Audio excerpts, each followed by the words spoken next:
The entire thing moves around the four fault lines that the Britishers created after 1857 revolt.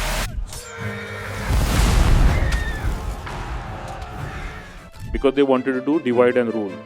Religion, caste, language and region. Today you open the newspaper and you will see riots or whatever happening or political statements and everything. They do not go beyond any of these 4 points. We all have that responsibility to make sure that the next generation and the future generations are not just materially wealthy, but they are also safe.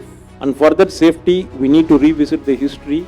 We need to make sure that there are learnings which are coming out of that, and that we learn how not it should happen in the future. How do we prevent this? Before Britain decided to rule India, so any documentation of British historians pre, say, 16th century, it raved about India. Great education, people are not, nobody, the society is very poor, good society, healthy society. People are, nobody's poor, everybody is getting food and everything. Ayurveda and yoga and all these things, education system and everything. Of course, once Britain decided that we want to rule India, the things changed like 180 degrees.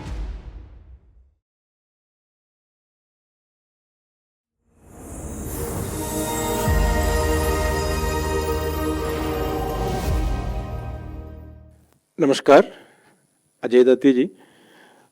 We'll start with the experiences of the Maharashtra Brahmin genocide, something which has happened, but there is no historic documentation of it. I think we would like to hear it from your own voice on this. Please go ahead. Yeah, thank you. This topic is an uncomfortable topic, but something that the society must accept, challenge, and learn from that. This book is basically documentation of nearly 70 different incidences which had happened. It is written by, it was eyewitness accounts. My father himself was 10-year-old when he had seen these things. So he wrote that he is 88 years old now. And there are many other people that we knew who gave. So this book is based on the eyewitnesses and incidences reported by families. These are come from across Maharashtra, from not just cities, rural, but remotest places, especially in remotest places where you had only 1 or 2 households of Brahmins, which is, we have to look at the socio-economic sort of setup at that time, where Brahmins would be typically involved in education field, so maybe a teacher, school teacher, or a government servant. And that is how the incidences have come together in that book. And it also highlights automatically the things that drivers behind these riots. These were not riots that suddenly happened. There were drivers that triggered these riots, or we can call it as engineered riots. And this becomes evident when we read it, because the book has, as people have told us, instances where the party leaders, there was only one big party at that time, so party leaders, they said, we have orders from the top to burn down the houses and remove Brahmins from the rural areas or society. So what we saw earlier, so that's basically how these events carried out within one day of the incidents of tragic incidents of Mahatma Gandhi's assassination. But you have to look at it again, just like we saw the socio-economic setup, we have to also look at the infrastructure setup at that time. In 1948, the only channels of mass communication was radio and newspapers. Newspapers were also not that popular or like that frequent in rural areas. So in those days, where radio was the only mass communication channel, how was it possible that within one day of the event happening in Delhi, across the state, goons were moving about, even in rural towns, with list of Brahmin homes and cans of kerosene and petrol in their hands? So obviously there was, it stands out that there was basically some big planning that had gone behind in carrying this out. So that is what this book is about. nearly 70 instances that have been documented. And as we published it, more and more people are reaching out to us. They look at this book not just as a book of incidences, but a platform where they could speak up and write about what their families had gone through. So one thing I want to tell you about is all the victims' names in this book, except for one from a particular place, all the names are genuine names of the victims, their family names and first names. And this came for each one of them. We had asked their families that, do you want to retain the names as they are, or do you want to change it because of whatever the fear of persecution or whatever later on? And all of them said that we want these names to be retained as is, because this is what we can, at least what we can do for family members who had suffered. Of course, we did not include the names of the attackers as they are, because the objective was not to identifying a particular person or whatever. So those names have been sort of just removed or just replaced into the typical names in those areas like Nana, Anna, Appa, Dada, those kind of things. But the victims' names are genuine, the places are genuine, and the incidences are genuine that have happened there. So that's basically about this book.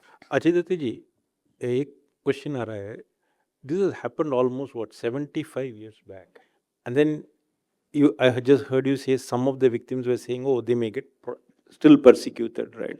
Where is this persecution coming from? Oh, where is the fear actually? Because one more historian has also spoken about it, right? That there is a Darka Mahal still existing. Right. So, I mean, this is where we get into the uncomfortable part of our own history, our own setup. If you go back in history, pre-independence, or many years before that, the society was always driven by thought leaders. Especially during independence struggle, these thought leaders, most of them were from Brahmin community. When we look at the history, the people, the brains behind who do that, education was the main driver. The education basically expands your brain to thinking more things. And at that time, social setup was such that Brahmins were educated in education and education-related fields. So post-independence, naturally, these people who were doing whatever the work that was going on at independence level, they shifted into some places of prominence in political parties. And that is where basically the politics behind all these things started coming up. And when you have strong nationalists occupying some party post, it becomes difficult to do certain things which are like not the normal way or all these things, because there will be questions asked from the bosses saying that why this and why not. But then if you have a free run, then it becomes easy, nobody to ask you questions. So we can say even the first part of vote bank, or the second part, first part of vote bank happened in India during the partition. This is like the second part of sort of vote bank happened, because by allowing certain castes to occupy these places, which would be left vacant by the thought leaders, then you automatically would control those castes. And that's where this sort of conflict came up. And Brahmin community in Maharashtra particularly is barely 3 to 4% of population.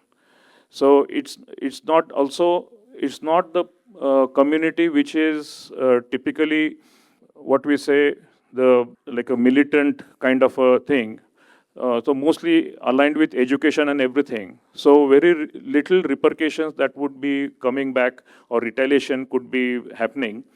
So it was a sort of a lowest hanging fruit to capture a mass new vote bank by putting that particular vote bank into power seats of power. I mean that all politics had happened behind that, but of course at the cost of human lives and tragedies to thousands of people. Thank you, Ji. And you mentioned about 70 plus incidences, right? So is there anything of analysis which comes in your mind which you would like to share with us when we look at this? we can still call this as independent India's biggest untold secret. There were commissions. I mean, there were some districts which were, especially in Western Maharashtra, the impact was huge. But I would like to quote from that. Durga Prasad Mishra, if you can recollect that name, he was Home Minister of Central Provinces. Central provinces at that time was Vidarbha region of Maharashtra and Madhya Pradesh. That. So, in his own memoirs, he has written, he was the Home Minister in Nagpur. And in his own autobiography, Living an Era, he mentioned that the writers which were rounded up, he said they were all from my party. I could recognize them. Some of them were office bearers. And he said, I had immense political pressure from the top to release them. I had to release them. This he has written in his own autobiography. I mean, that other places, there were no cases made.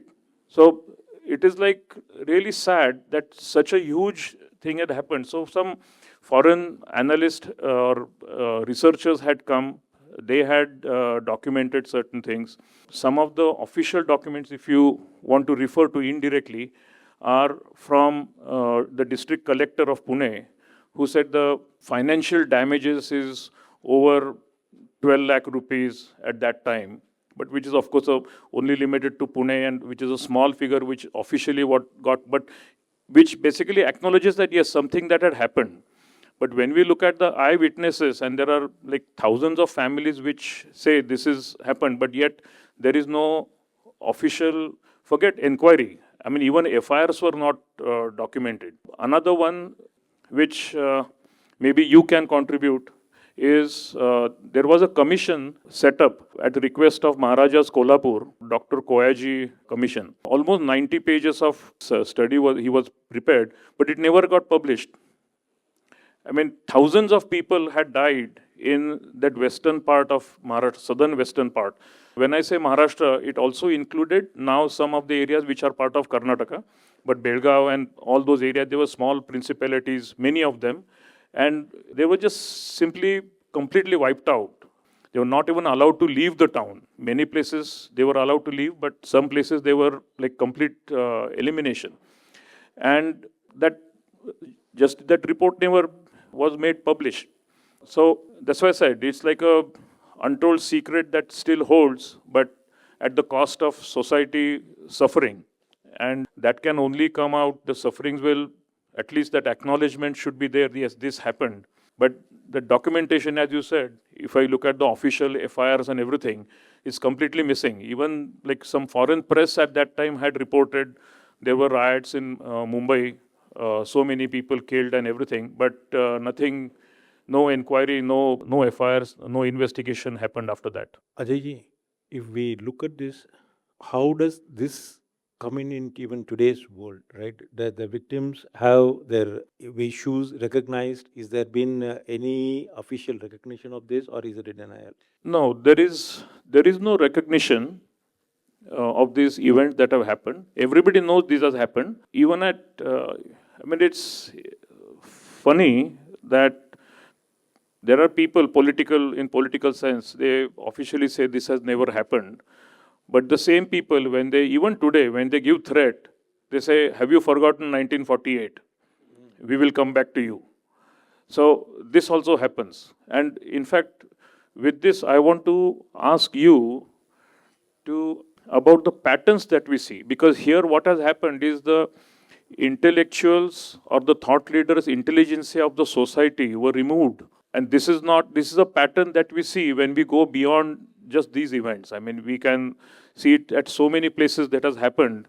The dictators or these people, they typically target the intelligentsia. They don't want people who can think, who can analyze, who can ask questions. So they don't want them there. So do you see this pattern kind of thing happening, not just, but outside? That's a good question, Jay. I think in independent India, we have, maybe you can call it a syndrome or you can call it a habit. There had been at least three instances of targeted violence. One is the 1948, where we heard first-hand account of his Pitaji's, right, on what has happened. Second is the 1984 Sikh massacre. Third is the targeted attack against the Kashmiri Pandits. We call it a genocide. In all three, if say 50 years later, a historian is going to go by the history books, by the actual records of the government, will he even acknowledge, he or she, acknowledge that there has been a genocide or there has been a targeted violence? So there is a problem of denial.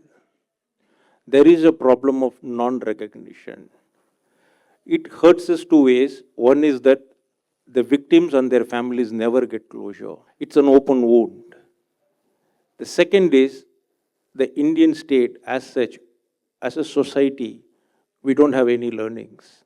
How do we address, what is the learning of this issue? Now, we also heard Sri Ajay Date tell about this. There was only radio there and newspaper. And if one goes through the newspapers of 1948, this violence was actually not much publicized. It was almost like until a person called Maureen Patterson came and researched, this was not even known publicly. So with only radio as a medium, today we have internet, we have smartphones, we have social media, we also have what we call as fake news, we also have AI-generated fake videos. Just imagine the power of what a fake news or a fake video can create in this country.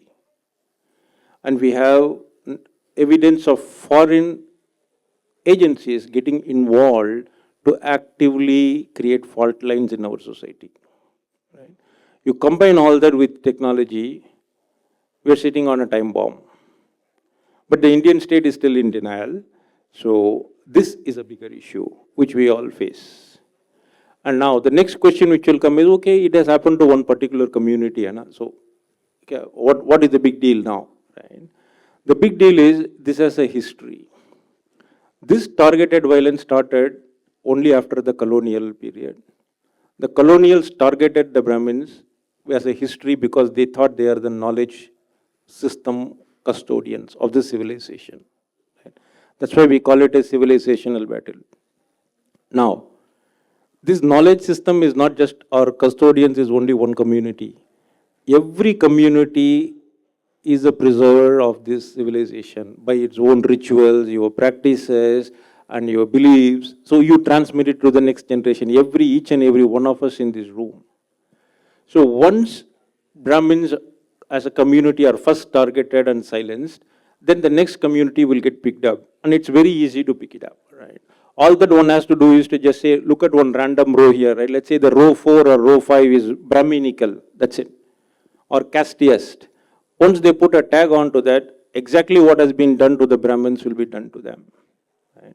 This is a problem, and this is a bigger issue because almost, I think, 10 days back, I was in New Delhi here in front of the Honorable Supreme Court, but somehow we couldn't get them to recognize that the Brahmin hate speech is a form of a discrimination. So the Honorable Court has opined that please go to other forums. This is not the correct forum, right? So I will be continuing this journey, but this is a big issue. One thing that underlines why it is important to document these is the onus is finally on us to tell our next generation what really happened. Because if we don't tell them what happened, someone else is going to tell that. And we have no control over what they will tell. And this is, we are experiencing many of these, we see these things around, history being twisted or something complete false thing being pushed. It's very important for us to guard our history and of course learn from that. Especially for India, if you see, the entire thing moves around the 4 fault lines that the Britishers created after 1857 revolt because they wanted to do divide and rule. Religion, caste, language, and region. Today you open the newspaper and you will see riots or whatever happening or political statements and everything. They do not go beyond any of these 4 points. They still, like probably 150 years back, but these 4 still go around that. So society needs to learn from this, and I see that, okay, see through the things that are happening around and see that, okay, these are how these are sort of managed kind of riots or events or targeted violence and go beyond that. Thanks. Any closing comments you would like to give from your side on how do we take this forward in terms of preserving the memories? Yeah, I mean, that's basically what I mentioned, that we need to learn, our next generation need to learn what, first of all, what our prior generations went through, and that we should not lose focus of nationalism. It is there. The society needs to learn from these events. That's something that happened in Kashmir, but then even when somebody tried to make it known in the movie, the whole lobby stood against it, saying that this is a narrative. So, I mean, that's the situation that exists today. Many times people say there should be some movie like 1948 Files or something like that. But again, we know what kind of sort of media reaction that would come up. So it is through education, through dialogue only that the society can mature from that. And that is where we need to bring our next generation sort of educated about it, that these things happen. We need to discuss it. We cannot sort of hide away and say, oh no, don't talk about it. I know many people who say we don't want to talk about it because it brings in a lot of negativity. But that's not solving. You're just ignoring what we can say the cancer in the body. So you have to attack that. You have to go through chemo if you want to, but you cannot ignore it. Otherwise, one day it's just going to burn you down. Great. So if I may add, I think there are one big issue which we will face is that the government or the society does not want to acknowledge this in public. Right? So this is a issue, and we have a saying, right, which is a popular saying, that those who don't learn from history are condemned to repeat it. Right? So this is a very important issue because it's not just looking at what has happened, but what is the potential for such issues to happen in the 21st century. Right? So this, I think, that is the thought I think I want all of you to look at. The second is, like what Shri Ajay Date pointed out, even if some movies are made, but then what will the media take up, right? So this is what we also see as the normalization of this hate in the media, right? Which is a very unique characteristic of what it happens, right? So in the absence of that, I think it's many of us in this room who have to take it forward, right? We have to take it through social media because we do have a new channel now. We don't have to rely on the mainstream media, right? So we all can play a part. We can go and talk to 10 of your friends. Right? So the part of taking it to the judiciary, part of taking it to the government will continue. Like some of us are continuing. I'm sure more will join, right? That journey will continue. But what you all can do in this room is, right, go back and then say, hey, I think this thing happened. Go and talk to 10 of your friends or 25 of your friends, family and friends. And this is important because like what happened in Kashmir, I think I was there in the other room, people talk about, they had their homes, beautiful homes, 3-storied homes, generations of people living there. One fine morning, what happened? They had to come back, right? All that was left. And this is the state which will happen when such genocides happen. We pray to Ishvara that something like that doesn't happen, but we need to be prepared. But I always keep saying that if we meet a guy or a person from 1800s in Afghanistan, and if that person was told that how Afghanistan is going to look like today, would that person have ever believed?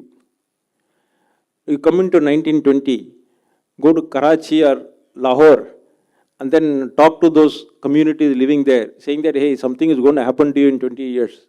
Would anybody have believed? Come to 1970s, look at Sikh family and then tell them if something is going to happen in the 1980s to them. Would they have believed? Right? So this is what happens. We as society have a habit of thinking, hey, kuch nahi ho sakta hai, right? Things are fine, right? Let's move on with life, right? Which is a good thing because it helps us to rebuild. That's a very resilient quality in us. But sometimes a good quality also can have a negative issue, which is that we don't want to preserve those memories. We don't want to fight to make sure that it doesn't repeat itself. So that is the thought I want to leave you all with. So we all have that responsibility to make sure that the next generation and the future generations are not just materially wealthy, but they are also safe, right? And for that safety, we need to revisit the history. We need to make sure that there are learnings which are coming out of that, and that we learn how not it should happen in the future. How do we prevent this? So that's the thought I want to leave you with. Thank you. There is not a question, but something I would like to share something that I'd seen regarding your subject. For some few years. This was like 34 years ago. And I used to learn yoga from a yoga guru. So once we were walking, and my Guruji, he showed me that this vada or this entire lane or what pit, do you see these houses? These are pretty old houses, and you can see that they have been repaired, like some plastering or because after the murder assassination of Gandhi, those houses were burnt because those houses belonged to the Brahmins. And it was not only the Chit Brahmins, it was like whatever Brahmins they came across, they started burning their houses or burning them alive. And regarding the films, you were saying that no one is making films on this. We have to appreciate that Randeep Huda's movie, Veer Savarkar. In that, during the start, it is shown that they were like burning, genocide of Brahmins, and Savarkar's younger brother, Narayan Savarkar, was lynched. I just wanted to kind of share this. Thanks. Yes, I mean, Thank you. that was, Thank you. he and many places, as you said, it was not just Chitpaun Brahmins. Originally, target was, it started off with Chitpaun Brahmin because But Godse then, was Chitpaun Brahmin. But then it spread across. Yeah, when the violence spread, it was just, he so and so is Brahmin, full stop. But if you look at some of the revolutionary leaders and the freedom fighters from Maharashtra, they were basically mainly Brahmins. Vasudev Badwan Phadke, Yep. the Chapekar Bandhu, Tidak, Gokhale was the Naram Dal. So I'll tell you one, I will just take a couple of minutes on this. You asked a very good opened a good topic. Vasudev Balwant Phadke is called Adya Krantikari, first armed rebel person and everything. Now, he was a Chitpaun Brahmin, but his army was mostly made of people, mostly means almost all, were today they are declared as BC, not even OBC, BC and extremely backward classes. They died for him. In the areas, Western Maharashtra area where he had influence, whenever the Britishers attacked or they tried to capture them or had fight, those people would simply drop their vehicles and then vanish and get into any home which would support them, hide them and feed them for next 4. Those homes were belonging to all castes, people of all castes and everything. They never said, you are a BC, you cannot come inside my home or whatever. This is reality. There is another very tall leader, freedom fighter, called Umaji Raje Naik. You can Google him. He was from, again, a very backward caste now society. His financiers and strategists were all Brahmins. And his army was made of, again, people of all castes, and they all died for each other. So this history teaches us there was no casteism at that time. Otherwise, why would somebody, nowadays they say, okay, you have done this and 5,000 years, 10,000 years and everything. But these people died for each other. They believed in, and if you look at history, another point of British historians who are documented about India before Britain decided to rule India. So any documentation of British historians say 16th century, it raved about India. Great education, people are not, nobody, the society is very good society, healthy society. People are, nobody's poor, everybody is getting food and everything. Ayurveda and yoga and all these things, education system and everything. Of course, once Britain decided that we want to rule India, the things changed like 180 degrees and then we know the history. So India was a cohesive society at that time, everybody working for everyone. And these things, of course, came later on. The history, again, why we need to have history and learn from that. This is a good example of that. So I had a very technical question. So when we talk about Brahmical genocide, so the people from other side who have different opinions, they will say that if you already saying that there were no FIR registered at that time, and there were people who are now very old, and most of them have died who have experienced this. So how come your source is so valid that we must also agree to you that these type of things must have happened?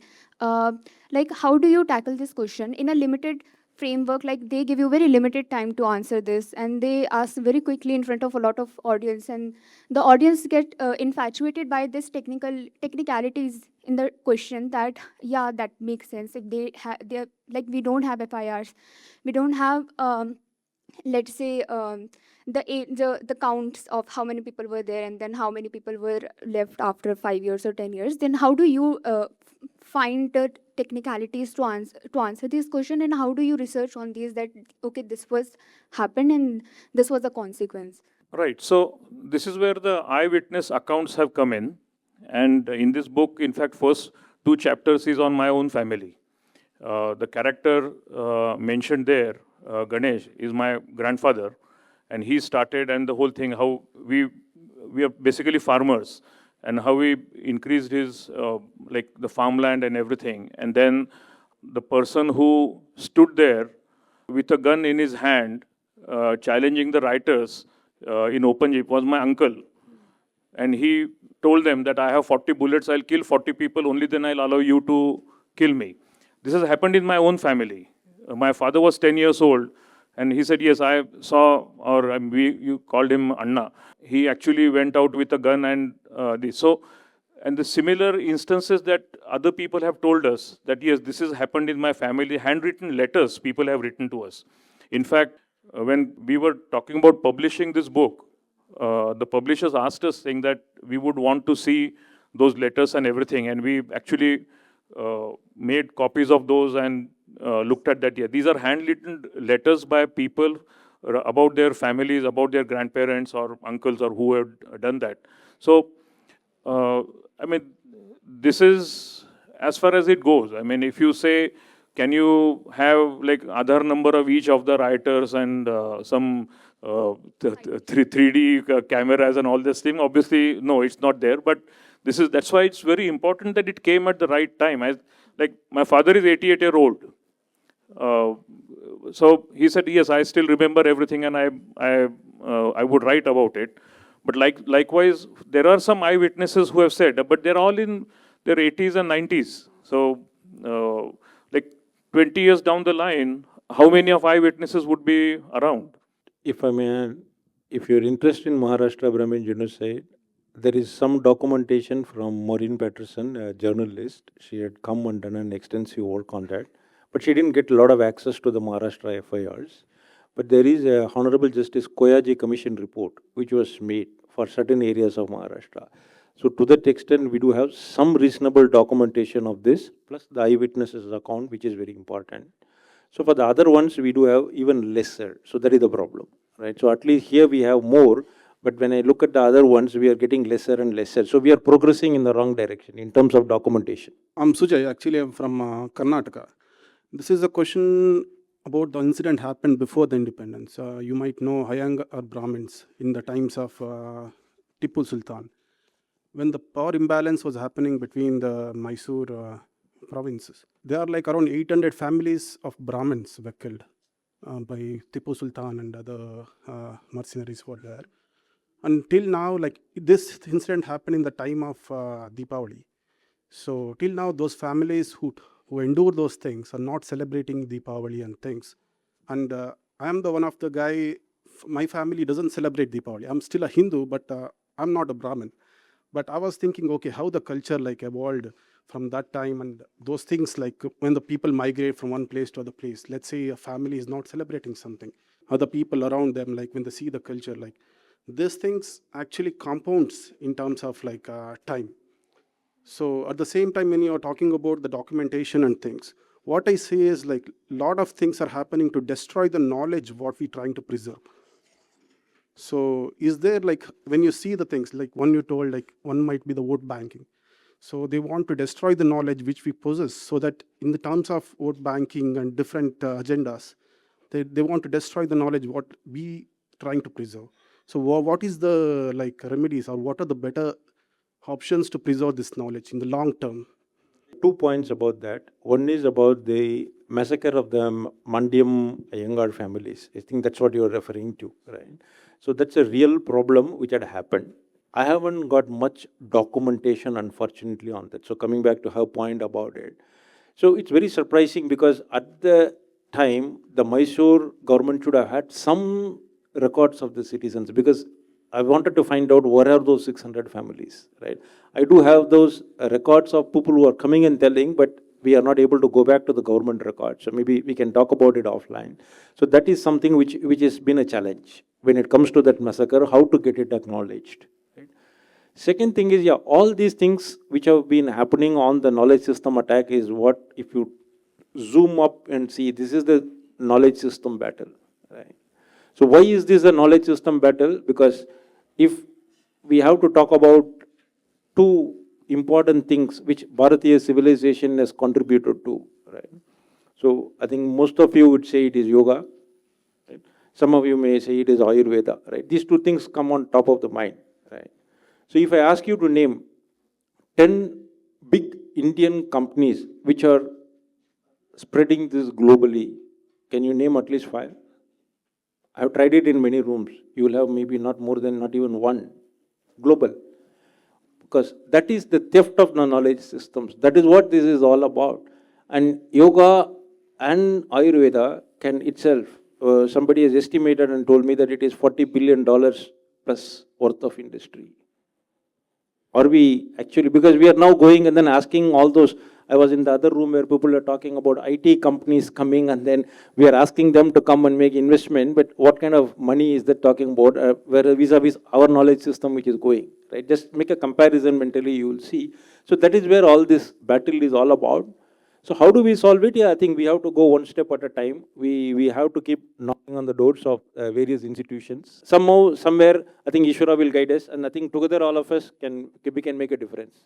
We'll begin the journey somewhere. Yeah, and as you told, like if you say like what are the best things we offered to this earth, I see a lot more things like cosmology, like where they introduced like multiverse, which we are talking now, which we've been talked in quantum mechanics, and the physics part.